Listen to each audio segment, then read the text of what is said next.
Hello, hello, hello. I am sorry I'm a couple minutes late. I was having problems with my audio. So hopefully you're able to hear me. So when you join me, if you can let me know if you're able to hear me, that would be fantastic. It is showing the little thing showing that it looks like it's working. So we're gonna run with it. So I'm Carol C. Miller, your positive impact coach, peace activator, and global hugger. Hi, Nicole. So, can you hear me? That would be awesome. We're coming to you with another episode of Embrace Your Life, heightening celebrations and lessening sorrows through a positive focus. I just want to remind people who might be new to me of a couple of things to know. Hi, Lisa. Good to see you. A couple things to know about me is one, I'm not a big believer in absolutes. I don't tend to use the word always or never because I've done things I've said I would never use. You will catch me saying them every now and then, and I immediately hear it in my head like, what are you doing? I kind of live on a scale of 0 to 100, 0 being the always unkind, the 100 being the always kind. And I work on maintaining my own energy at the 80 to 100%. We have thousands and thousands and thousands of thoughts that go through our head all day long.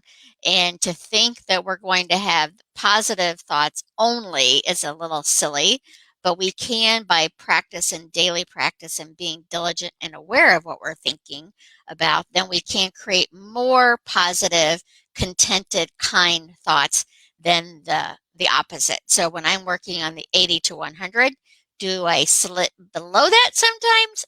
Absolutely, but I have tools to get me back up in that space.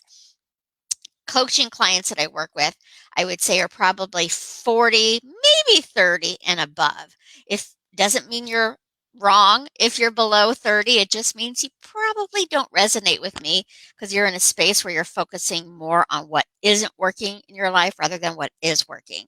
We both have the working stuff and the challenging stuff going on, but it's where we're going to work with that. So, and then the second thing in today's conversation really isn't needed this little disclaimer, but I still wanted to make sure people are aware. I am a positive impact coach. I help people, mostly women, is who I have coached on achieving their goals, whether it be a personal or professional goal. Sometimes people need further, deeper assistance in therapy and counseling, and that is okay. If we could remove the stigma to taking care of our mental health, that would be awesome. But I am here as a coach, as a mentor and cheerleader. I am not here in a therapy type situation. So if you need a deeper look into what's going on, I highly encourage you to seek out that assistance.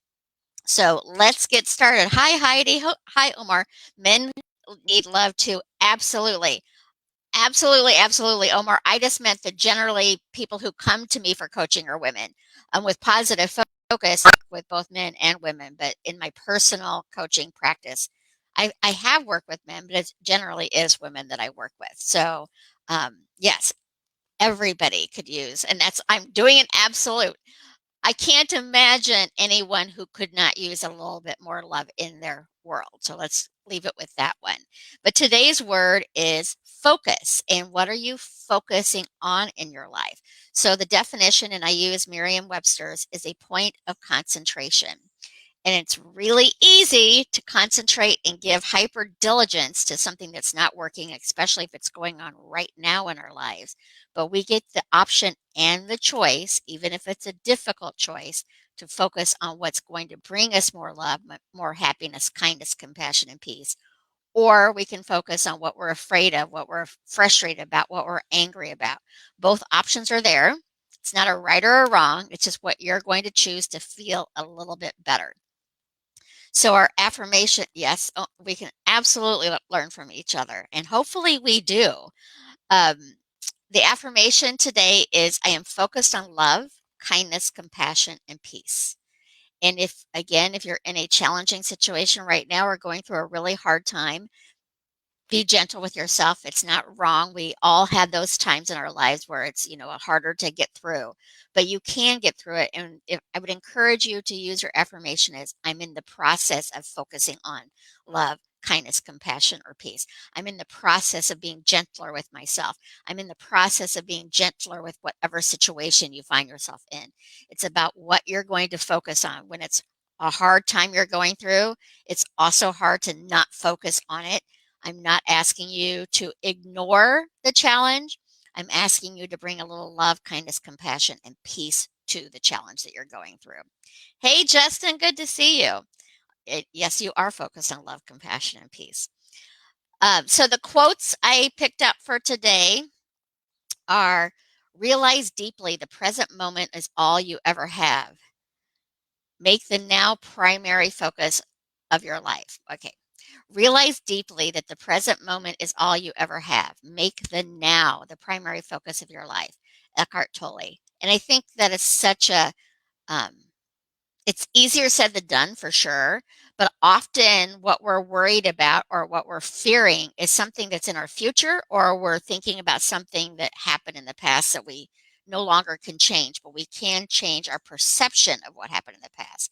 But for the majority of us, right here in this now moment, again, the majority, not all of us, the majority of us, we're okay right now. We're we have a warm bed to sleep in. We're breathing. Our heart is pumping. So the majority of us just focusing on that now brings you back to the present and takes you out of what may come in the future that you're spending your now moment worrying about. And then the other quote is give yourself a gift of 5 minutes of contemplation in awe of everything you see around you. Go outside and turn your attention to the many miracles around you. Just 5 minutes a day regiment of appreciation and gratitude will help you to focus your life in awe. Wayne Dyer, and he's one of my favorite mentors. And it really is, it's about going back into that deep appreciation and gratitude for what you do have. And when you're in that challenging experience, sometimes it is appreciating that you're breathing on your own. Uh, I've said it many times. My mom passed away a couple years ago, and in her last several years, 3 years, I think, she was on oxygen 24/7. I had never thought about the fact until witnessing her struggle to breathe that I breathe without any issue. Like if I get a cold, it might be a little harder, but so you can go into things that we often take for granted when you're having a hard time in life doing something.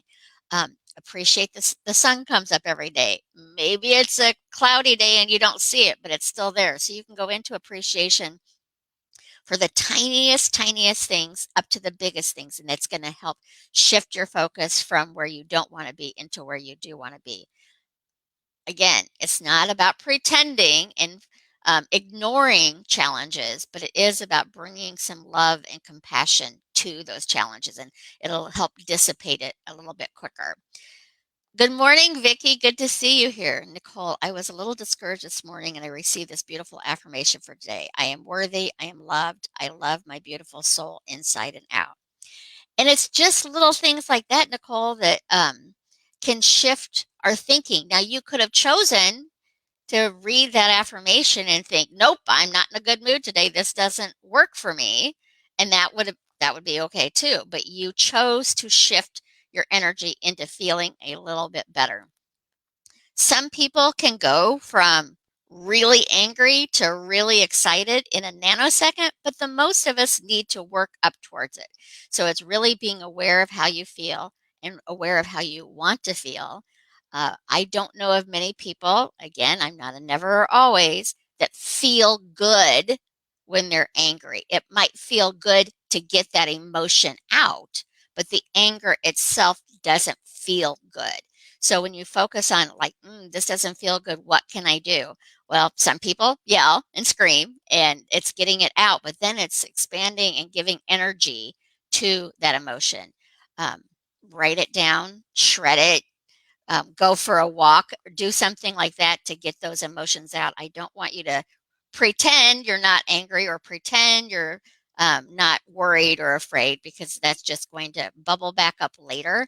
I do ask you and encourage you to bring a little bit of compassion to yourself and kindness to yourself and gentleness to yourself when you're in any kind of emotion that is less than feeling good. It's a daily practice. I have been practicing love, kindness, compassion, and peace for several years now. And I am not always loving, I am not always kind, and I am not always compassionate and peaceful. Often it's directed at myself, but I do catch it far quicker than I ever did before. And I want to feel good. I want to feel like I'm making a difference and I'm being the best person I can be in the easy times, which is easier to be your best self when it's easy. And I want to be the best person I can be when it's challenging and hard as well. Now, my best self when it's challenging and hard, maybe not quite up to par as my best self when things are really rocking and everything's working the way I want it to in my life. But I do focus on who do I want to show up as today? And I want to show up as somebody who is practicing love, kindness, compassion, and peace and living from that space. So, tips on your focus. Again, focusing on what isn't working isn't wrong. It's not bad. It's where do you want to give your energy to? So, I would encourage you when you're focusing on that person's driving me crazy or this news cycle, like when we go into blame, complain, and shame, we are only feeding the energy of what we don't like. When we go into looking at it from a kindness, compassionate perspective, looking for solutions rather than just focusing on the problem, then we're able to dissipate that fear a little bit more. But blame, shame, and complain, I've yet to notice it really being a big help. Again, it might feel good in the moment because it's getting it out of your body by saying it out loud, but it's also feeding that energy of blame, shame, and complain. So when something's not working in your life, it's not wrong. You didn't screw up and do something bad, but it is giving you the opportunity to step back into your feelings. This doesn't feel good. How can I make it feel a little bit better? What solutions can I look for? What can I change and shift in my day to day to feel a little bit better? Does not mean you have to feel anything different than what you feel right now. It's about giving you the opportunity to shift and feel a little bit better if and when you're ready to feel a little bit better. So Lisa, how can you lean more into affirmations when you're still grieving so much? Oh my goodness, Lisa. So Lisa, you can lean in, and that's the perfect word for you right now, is some affirmations around, it's okay to grieve. Grief and happiness can live together. I remember when my mom passed and I was like, it's almost 2.5 years now. I'm still grieving. I will be grieving her until I meet her again, but it doesn't have the power over me that it did in the first year, kind of thing. And so you're still in that experience. But even when I was in deep grief, I could start laughing a little bit more about stories of her. I could laugh about watching something funny on TV, so I didn't have to always be focused on the grief. But it's about being gentle with yourself because that's a normal process. Some people grieve harder than others. It doesn't mean that there was a different amount of love, but it's a harder process for some people to move through. So I would encourage you, Lisa, to maybe come up with some affirmations on just being gentle with yourself and just like today I'm okay. Today I feel a little bit better. I can grieve my mom and know it's okay to be happy because I can guarantee you your mom wants you to be happy and she's right there, just kind of in the other room that you can't see her, but she doesn't want you to grieve. So think about ways that you can support honoring your mom because I think that that's a lot of things that we go through when we're grieving. It's like, how can I be happy when this person that I love so much is gone? So think about things like that, Lisa. I really encourage you to do it. And I really, really encourage you to be gentle with yourself because grief it's a, it's its own animal that has its own life that can very easily consume you if you allow it to. But wherever you are right now is absolutely okay. So let me go over the word again. And if you have some ideas on other topics you would like me to bring a little love, kindness, compassion, and peace to, I'd be happy to. I do know that somebody has asked me about forgiveness. It's still on my list. And then Teresa asked about chronic pain. So that is also on my list to cover. And the word for today was focus, the definition, a point of concentration. So think about as you go through your day, being aware of what you're concentrating on. Are you concentrating on the problems that you have? Easy to do because they're right in front of you all the time. Or are you concentrating on the solutions to those problems? Are you concentrating on stepping away from that problem for a moment and going into appreciation? What are you giving your focus to today? It's not a right or a wrong, it's what feels right for you in this moment. The affirmation: I am focused on love, kindness, compassion, and peace. The quotes for today, excuse me, is realize deeply that the present moment is all you ever have. Make the now the primary focus of your life. Eckhart Tolle. Or Wayne Dyer's is give yourself a gift of 5 minutes of contemplation and awe of everything you see around you. Go outside and turn your attention to the many miracles around you. This 5 minute a day practice of appreciation and gratitude will help you to focus your life in awe. Wayne Dyer. So, my tips for the day is to be aware of how you feel. Ask yourself how you can shift it and focus a little bit more on what you want rather than focusing on what you don't want. And be gentle with yourself as you go through the process.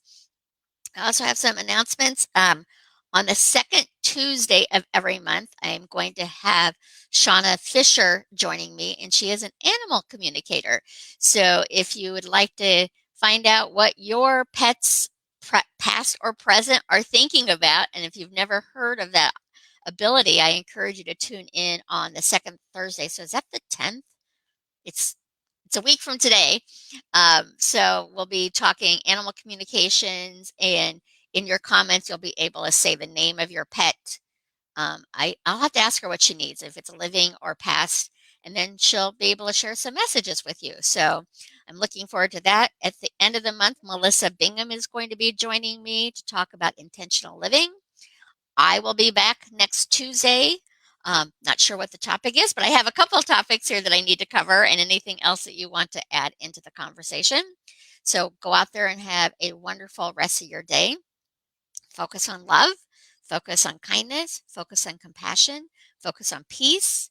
Remember, focusing on those things does not mean the opposite is bad. It's just, what do you want to create in your life? And bring that forth by your focus. So have a great day, have a good weekend, and I will talk to you next week. Remember, you matter. You matter to me, you matter to the world, and most importantly, you matter to you. So long for now. Thank you, Anna. Have a great day. Good to see you here. So I'll talk to you guys next week. Have a good one. Bye bye.